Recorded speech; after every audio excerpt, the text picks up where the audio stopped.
Broforce.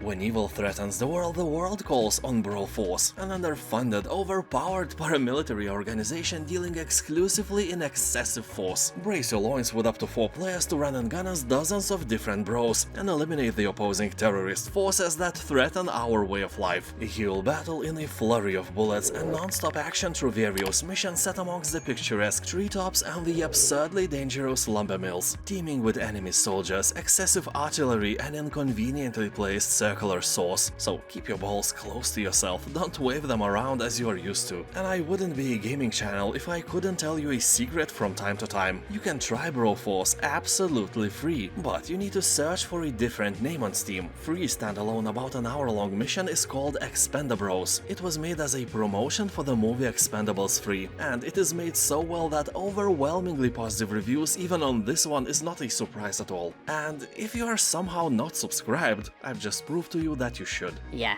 do it now. Rimworld.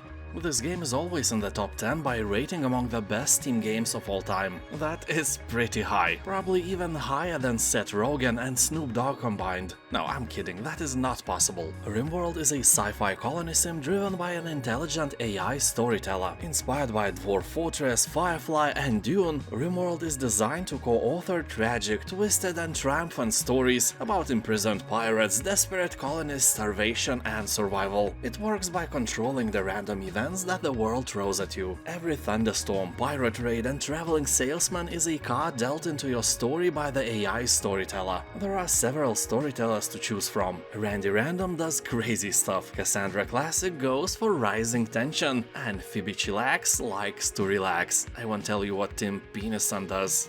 No. You begin with 3 survivors of a shipwreck on a distant world, and then your story begins. You will have to manage colonists' moods, needs, wounds, illnesses, and addictions. The game is not only huge, it's massive. Like, you know, your mama. Deep Rock Galactic. This is a 1 to 4 players first-person shooter featuring badass space dwarfs and 100% destructible environments. Here you can play alone or work together with other players as a team to dig, explore and fight your way through a massive cave system filled with hordes of deadly enemies and valuable resources. Pick some powerful guns like flamethrowers, Gatling guns, portable platform launchers, and show those puny aliens who's the boss. Dwarfs may be small, but they are really powerful. We in Lithuania have a saying, Neugis or smugis. Meaning not the size, but the punch is what really matters. And your punch is really, you know, probably weak in real world, but really impactful for the alien population in these dangerous caves. People on Steam are talking that there is no reason not to play this game, and I have to agree. Show those monsters the true meaning of extinction. Rock and stone, baby. Satisfactory. This game is basically a 3D Factorio, but Factorio is being cocky about it and is never discounted, so let's talk about Satisfactory instead. Here you will defeat nature by building massive factories everywhere, expand wherever and however you want, without any annoying regulations we have here on Earth, because you are not on Earth anymore. All those animals and plants that live here are scientifically unimportant. They live to serve you and your factory. You'll find about 30 square kilometers, which is about 11 square miles of terrain filled with unique flora and fauna. You can recycle everything and make factories out of them. Build beautiful metal constructions instead of ugly nature. Cover the whole surface of the planet with your elegant conveyor belts and train tracks. Make that pathetic natural habitat disappear and make beauty instead. Be a true hero of the industrial era. The Wolf Among Us. This is a gritty, violent and mature thriller based on the award-winning Fables comic books. You'll discover that a brutal, bloody murder is just a beginning where every decision can have enormous consequences. And it's not only what you choose to do will affect your story, but when you choose to do it as well. You don't need to know anything about the comics this game is based on, because events in this story are set before the events seen in the first book. And this game gives you an option to beat up practically anyone you don't like. Sadly, you can't import that energy-sucking coworker of yours in this game, but hey, you can beat him up in real life instead. I mean, if you are stronger than him. If not, just smile and blame your genes. Totally accurate battle simulator.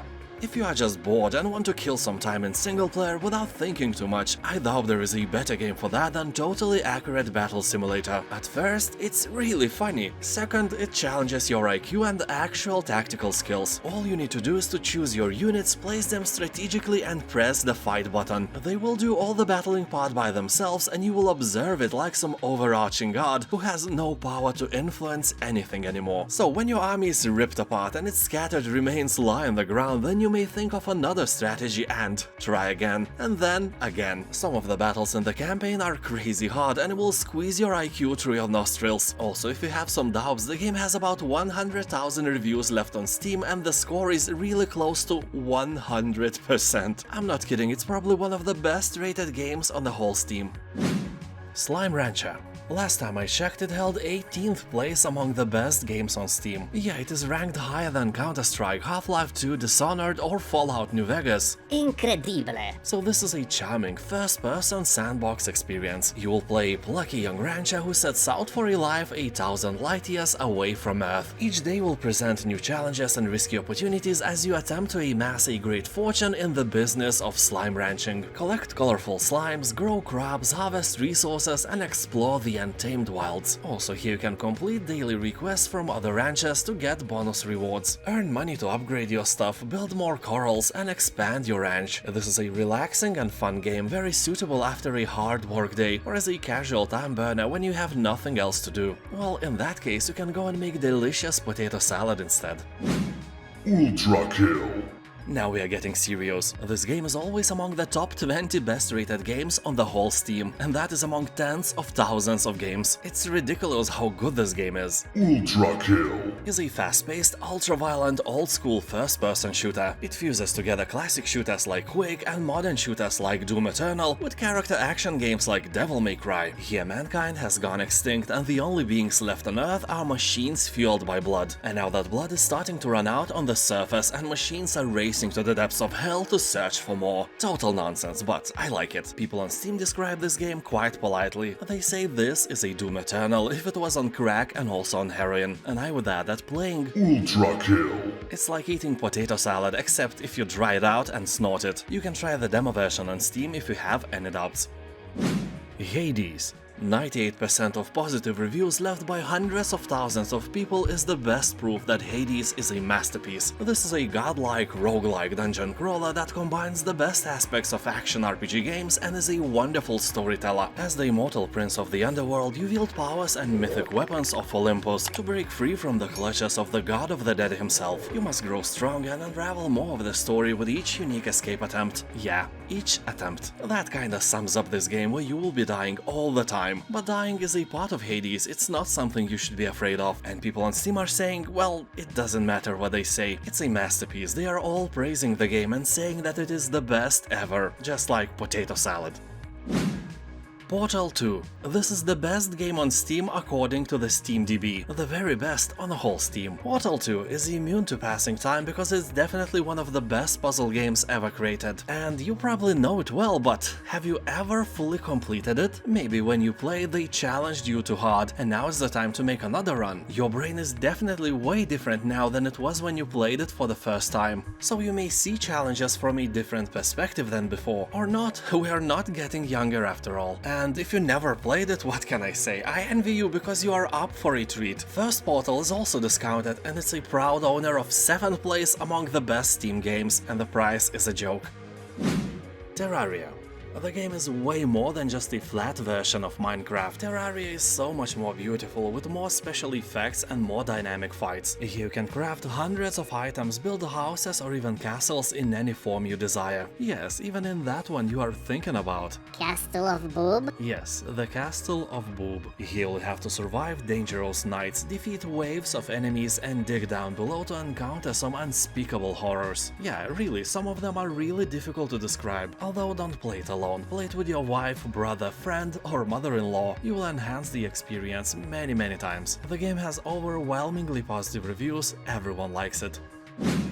Slay the Spire. More than 100,000 players are recommending this game for you, and so do I. Slay the Spire is a fuse of card games and roguelike titles. Here you can craft a unique deck, encounter bizarre creatures, and discover relics of immense power while trying to climb up the ladder. Game features a dynamic deck building, so assemble your deck wisely. Discover hundreds of cards to add to your deck with each attempt at climbing the spire. Select cards that work together to efficiently dispatch foes and reach the top. People on Steam are talking that Slay the Spire is really addictive, and yeah, I'm seeing a lot of hours played in the comment section. 200 is quite a casual number here, so another game that will keep your virginity safe and sound for a long time. A Short Hike. 99% of positive reviews. What? Yeah, I know, it looks like some kind of miracle. Games with such ratings do not exist. You know, like elves, or politicians who don't lie, or elves who don't lie. Those lying bastards! So here you can hike and climb through peaceful mountainside landscapes, follow the marked trails, or explore the backcountry as you make your way to the summit. Along the way, meet other hikers and discover hidden treasures. People on Steam are talking that this game is Breath of the Wild crossbred with Animal Crossing, and the only bad thing about this game is that it ends. And it ends really quickly. About 1.5 hours of your life will be made better by this game. A masterpiece, no doubt.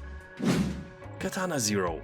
This is a stylish neo-noir action platformer featuring instant death combat. You may ask, who will be instantly dying, you or your enemies? Well, that is a matter of your skills. If you suck as a gamer, you know the answer already. So here you'll slash, dash and manipulate time to unravel your past and leave the trail of blood and intestines everywhere you go. The pace of the game somehow reminded me of Hotline Miami. Super fast action where you'll have to time your attacks perfectly or, you know, you die.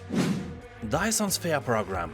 A new kind of supercomputer has been developed, a machine whose superior artificial intelligence and computing capability will push humanity even further. I guess they built it so they could finally invent vodka without a hangover. Huge computing power is required for a task like that, that's for sure. Only one problem stands in the way. There's not enough energy in the whole planet to feed this machine, so you need to construct the Dyson Sphere, the thing that engulfs the star itself and sucks all of its energy. You know, all that energy will not suck itself, and sucking is a hard job. Ask your sister. Celeste. This epic platformer has won the Game Awards in its category in 2018. Overwhelmingly positive reviews still decorate its Steam page. This is a narrative-driven single-player adventure with a charming cast of characters and touching story of self-discovery. You'll climb a massive mountain teeming with 700 screens of hardcore platforming challenges and devious secrets. If you have a nostalgic itch for platformer games, Celeste will scratch it without a doubt. And people on Steam are saying that this game will teach you how relaxing it is to die over and over again. And yeah, here you will die more than in Dark Souls, but that is okay, your mental health is strong, right? Mental health who? I don't know, never had one, shut up. Dead Cells. Overwhelmingly positive reviews should lock your attention even if you don't like pixel art graphics. And this game can stand strong behind the name of the style, it's true art. The game is really beautiful, just like you, my friend, but graphics are just one side of the coin. People on Steam are saying that this roguelite Metroidvania is probably the best game of the genre. Along with the graphics, you will get great music and gameplay more addictive than potato salad. People are also joking that here using the machete and pistol weapon is the closest thing we'll ever get to Bloodborne on PC. And speaking about platforms, it should be an amazing experience on Steam Deck. You can also acquire it on Switch, but we all know that Nintendo is not very fond of discounts, so the Steam version it is.